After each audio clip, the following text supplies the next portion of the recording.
এই জন্য আল্লাহর নবী তিনি বললেন, আনা জাবিহাতান, আমি হলাম দুই জবেহকারী, দুই উৎসর্গকারীর সন্তান।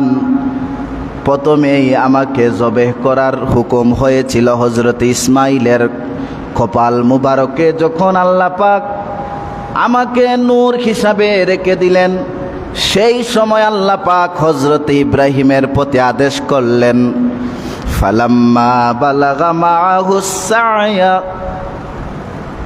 সন্তান যখন ইসমাইল দৌড়াদৌড়ির বয়স 10 বছর 12 বছর, তখনই আল্লাহর হুকুম হয়ে গেল আমাকে খুশি করার জন্য তোমার প্রিয় বস্তু ইসমাইলকে জবে করে দাও। আল্লাহকে খুশি আর রাজি করার জন্য হযরত ইব্রাহিম ছুরি হাতে নিয়ে মিনার প্রান্তরে ইসমাইলকে জবেহ করার জন্য নিয়ে গেলেন।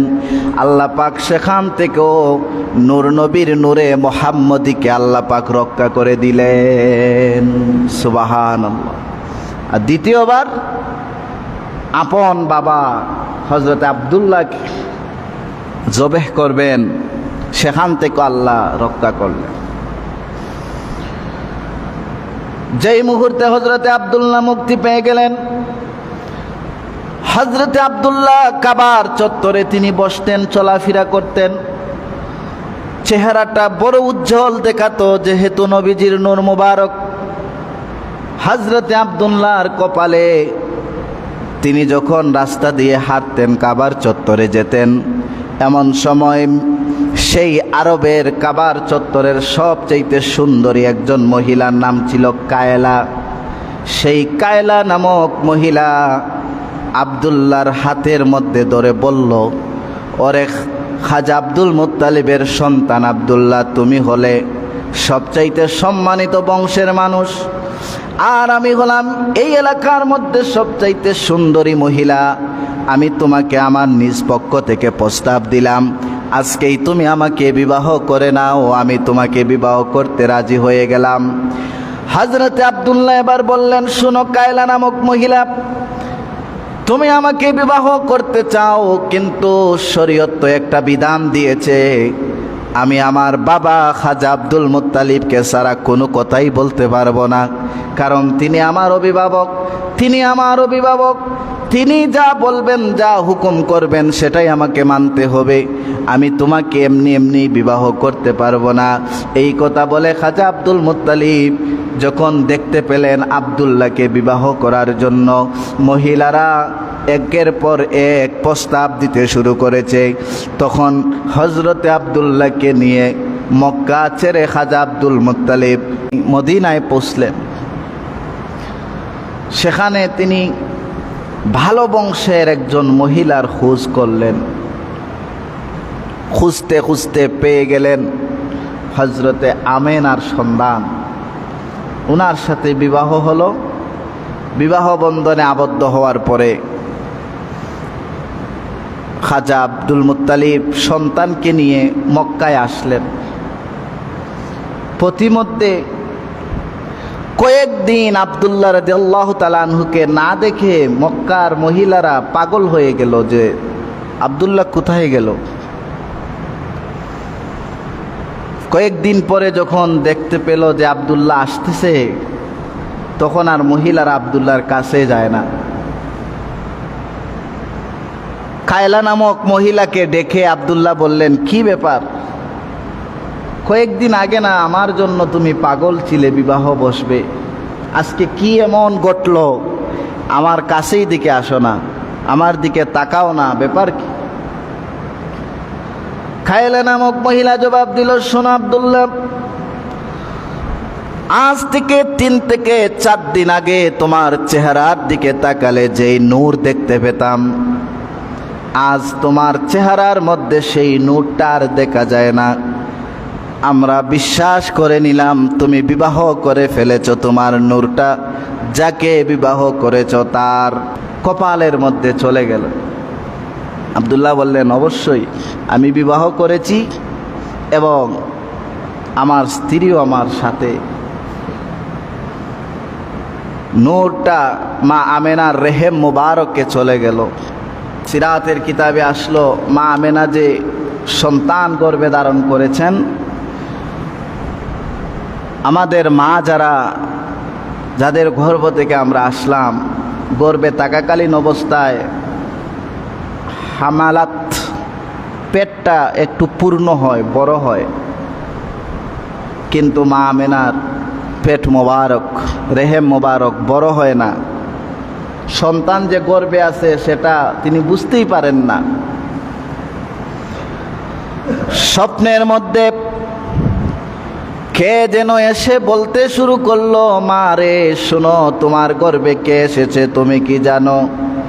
চিন্তার কোনো কারণ নাই, ইন্নাকে কাদ হামালতে সাইয়্যিদি হাযিহিল উম্মাহ। ওরে আমেনা, চিন্তার কোনো কারণ নাই, তোমার গর্ভের মধ্যে যিনি এসেছেন তিনি হলেন সমস্ত উম্মতের সরদার হয়ে দুনিয়াতে আসবেন। সুবহানাল্লাহ। স্বপ্নে তিনি দেখতেন। সিরাতে হালাবিতে এবং সিরাতে মুস্তাফার মধ্যে স্পষ্ট করে লিখেন, মা আমেনা রাত্রবেলায় স্বপ্নে দেখেন তার দেহে মোবারকে যেন একটা আলো দেখা যায়, নূর দেখা যায়। সেই নূরটা নাড়াচাড়াও করে না, কষ্ট দেয় না, কিন্তু মা আমেনা স্বাভাবিক অবস্থায় চলাফেরা করেন। একদিন তিনি পরিবারের জন্য পানি আনার জন্য ঘর থেকে বাইর হলে কুয়ার কাছে যখন তিনি চলে গেলেন, কূপের কাছে যেতেই মা আমেনা দেখেন পানিটা কূপ থেকে অনেক নিচে, বালতি দ্বারা রশ্মি দ্বারা টেনে টেনে পানি তুলতে হয়। চিন্তা করলেন, আমার গর্ভে আমার সন্তান, কষ্ট করে পানি তুলতে গেলে যদি আমার সন্তানের কষ্ট হয় কি করব? এই রকম চিন্তা ভাবনা করতে শুরু করলে আল্লাহর হুকুমে নিচ থেকে পানিগুলো ঢেউয়ের উপর ঢেউ দিয়ে দিয়ে নিচ থেকে পানিগুলো উতলাইয়া উতলাইয়া উতলাইয়া উঠতে শুরু করলো। নিচ থেকে পানিটা যখন সমান সমতল হয়ে গেল, একদম উপরে চলে আসলো, হাত দিয়ে বালতি দিয়ে পানি উঠাইলেন। আল্লাহর হুকুমে সিরাতের কিতাবের মধ্যে এসেছে পানির জবানটা খুলে যায়। পানি মা আমেনাকে সালাম দিয়ে বলে, আমেনা রে, চিন্তার কোনো কারণ নাই, তোমার গর্ভে আল্লাহ রাব্বুল আলামিন যাকে রেখে দিয়েছেন তিনি হলেন সাইয়্যিদুল মুরসালিন। এই পৃথিবীর জন্য তিনি রহমত হিসাবে, আল্লাহর শেষ পয়গম্বর হিসাবে তিনি আসবেন। সুবহানাল্লাহ। পানি মা আমেনার সাথে কথা বলে। রুদ্রের মধ্যে যখন মা আমেনা বাহির হতেন, আল্লাহর হুকুমে আকাশের মধ্যে রুদ্রের উপরে মেঘখণ্ড এসে ছায়া দিতে শুরু করে দেয়। এইগুলো আমার নবীর মুজিজা। মা আমেনার রেহেম মোবারকে থাকাকালীন অবস্থায় একদিন তিনি বাহির হয়েছেন কয়েকজন মহিলার সঙ্গে। পাহাড়ের পাদদেশ থেকে একটা বাঘ মা আমেনার সামনে দৌড়ে দৌড়ে আসতে শুরু করলো। আমেনার সামনে যখন বাঘ আসতেছে, অন্যান্য মহিলারা ভয়ে কাঁপা শুরু করে দিল। মা আমেনা কিছুটা ভয় পেলেন। আল্লাহর কাছে বাঘ ফরিয়াদ করতে শুরু করলো, আল্লাহ আপনি আমার জবানটা খুলে দেন, আপনার প্রিয় হাবিবের মা আমাকে দেখে আজকে ভয় পাচ্ছেন, আপনি যদি আমার জবান খুলে দেন মা আমেনাকে সালাম করব, মা আমেনার সাথে কথা বলবো, আপনি জবান খুলে দেন। সিরাতের কিতাবের মধ্যে এসেছে যেই মুহূর্তে বাঘ এই ফরিয়াদ করলো, আল্লাহ বাঘের জবানটা খুলে দিলেন। বাঘ মা আমেনাকে সালাম দিয়ে বলে, পৃথিবীর সব মানুষরা আমাকে ভয় পেতে পারে, কিন্তু আপনি ভয় পাবেন না, কারণ আপনার গর্ভে যিনি এসেছেন তিনি হলেন রাহমাতুল লিল আলামিন। সুবহানাল্লাহ। তবে রাসূলুল্লাহ মা আমেনার রেহেম মোবারকে থাকাকালীন অবস্থায় অত্যাশ্চর্য ঘটনা সংঘটিত হয়েছে। এবার নবীজি পৃথিবীতে আসবেন, আসার আগ মুহূর্তে খাজা আব্দুল মুত্তালিব একটু চিন্তিত, আমার ইয়তীম নাতি দুনিয়াতে আসবেন। পৃথিবীর সব প্রাণী এই দিন খুশি হয়েছে। অনেক প্রাণীর জবান আল্লাহ খুলে দিয়েছিলেন, কথা বলার শক্তি দিয়েছিলেন। মা আমেনা যেই দিন 12ই রবিউল আউয়াল সন্তানকে দুনিয়াতে আসবে, খাজা আব্দুল মুত্তালিব কাবার চত্বরে তিনি বসে আছেন। গভীর রজনী, তারকাগুলো আকাশে মিটমিট করে। যখন সুবহে সাদেকের আগ মুহূর্ত, তিনি দেখেন আকাশ থেকে একটা নূর, একটা আলো সরাসরি মা আমেনার ঘরের মধ্যে এসে পড়েছে। খাজা আব্দুল মুত্তালিব চিন্তার মধ্যে পড়ে গেলেন, ঘরে তো পুরুষ মানুষ কেউ নাই, কারা আসলো? মা আমেনার সময় যখন ঘনিয়ে আসলো সন্তান দুনিয়াতে আসবেন, সিরাতের কিতাবে এসেছে আল্লাহর নবী তিনি তার মায়ের গর্ভে পূর্ণ 9 মাস ছিলেন। 9 মাসের একদিন কমও নয়, একদিন বেশিও নয়। 9 মাস পূর্ণ নবীজি পৃথিবীতে আসবেন। রাত্র যখন ধীরে ধীরে গভীর হয়, রাত্রে গভীরের ভিতরে মা আমেনার ঘরের মধ্যে একজন মহিলা, সুন্দরী মহিলা এসে প্রবেশ করলেন। মা আমেনা বলেন, আপনি কে? গভীর রজনীতে আমার দরজাও বন্ধ, আপনি কেমন করে প্রবেশ করলেন? মা আমেনাকে সাহস জুগিয়ে বললেন, চিন্তার কোনো কারণ নাই, আমি হলাম আদি পিতা হযরত আদম আলাইহিস সালামের স্ত্রী মা হাওয়া আলাইহিস সালাম। আল্লাহ পাক জান্নাত থেকে আমাকে প্রেরণ করেছেন তোমার কাছে আসার জন্য, যাতে তুমি ভয় না পাও। কিছুক্ষণের মধ্যেই পৃথিবীতে রাহমাতুল আলামিন আসবেন, আমরা তার খেদমত করার জন্য দাত্রীমা হিসাবে আল্লাহ পাক আগে আগেই তোমার ঘরে আমাদেরকে পাঠিয়ে দিয়েছেন। সুবহানাল্লাহ। মা আমেনা কিছুটা সাহস পেলেন। কিছুক্ষণ পরে ফেরাউনের স্ত্রী হযরতে আসিয়া আলাইহিস সালাম তিনি আগমন করলেন। মা আমেনা বলেন, তোমার পরিচয়? বলে, আমি হলাম আসিয়া, জান্নাত থেকে আল্লাহ আমাকে প্রেরণ করেছেন।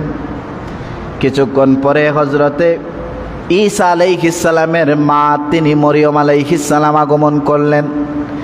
আসার পরে জিজ্ঞেস করলেন, কে আপনি? বলে, আমি ঈসা নবীর মা মরিয়ম, এসেছি তোমাকে সাহায্য করার জন্য। এই 3 জন মানুষ মা আমেনার ঘরের মধ্যে। কিছুক্ষণের মধ্যে নূর নবীজি আমার দুনিয়াতে তাশরীফ আনবেন। খাজা আব্দুল মুত্তালিব কাবার চত্বর থেকে দেখেন একটা নূরের আলো যেন মা আমেনার ঘরের মধ্যে এসে পড়ে গেল। তিনি ভয় পেয়ে গেলেন। কাবার চত্বর থেকে একটা দৌড় শুরু করলেন মা আমেনার ঘরের দিকে, যে আমার সন্তান আব্দুল্লাহর ঘরে এই মুহূর্তে কি হয় দেখতে হবে। যেই মুহূর্তে একটা দৌড় দিলেন কাবার চত্বর থেকে মা আমেনার ঘরের মধ্যে, যেই মুহূর্তে যাবেন দরজার কিনারে যেতে না যেতেই খাজা আব্দুল মুত্তালিবকে পিছন দিক দিয়ে টেনে টেনে কে যেন আবার কাবার চত্বরে নিয়ে আসে। দ্বিতীয়বার আবার তিনি দৌড় শুরু করলেন। মা আমেনার ঘরের ভিতরে কি ঘটে দেখতে হবে। দরজার কিনারায় যেতে না যেতেই আবার পিছন দিকে টেনে টেনে কে যেন কাবার চত্বরে নিয়ে আসে। এইভাবে তিনি 3 বার দৌড় দিলেন। 3 বারই উনাকে পিছন দিকে টেনে আবার কাবার চত্বরে নিয়ে আস। এবার তিনি কাবার মালিক আল্লাহর কাছে ফরিয়াদ করলেন, রব্বুল আলামিন, আমার সন্তান দুনিয়াতে নাই, কিন্তু একটা নাতি দুনিয়াতে আসবে। জানি না আমার এই আমেনার ঘরে এখন কি চলতেছে। এত আলো, বোঝা যাচ্ছে সব নক্ষত্র যেন, তারকা যেন আমার আব্দুল্লাহর ঘরের মধ্যে ঝরে পড়বে, ঝুঁকে গেল। আলোয় আলোকিত হয়ে গেল সমস্ত জায়গা। কিছুক্ষণ পরে ঘর থেকে আলোটা চলে গেল। এবার খাজা আব্দুল মুত্তালিব দৌড় দিলেন। দরজার কিনারায় যেতেই মা আমেনা বলেন, আব্বাজান, আপনার একজন নাতি হয়েছে। মা আমেনা খুশি হয়ে গেলেন, সন্তানকে কাছে পেলেন। খাজা আব্দুল মুত্তালিবকে বললেন, আপনার নাতি হয়েছেন, দেখেন। সন্তান দুনিয়াতে আসলেন, খাজা আব্দুল মুত্তালিব নাতিকে হাতের মধ্যে নিলেন, কুলের মধ্যে নিলেন। এত সুন্দর অপকটে ওনার মুখ থেকে বাহির হয়ে গেল যে আমার মুহাম্মদ রেখে দিলাম। সুবহানাল্লাহ।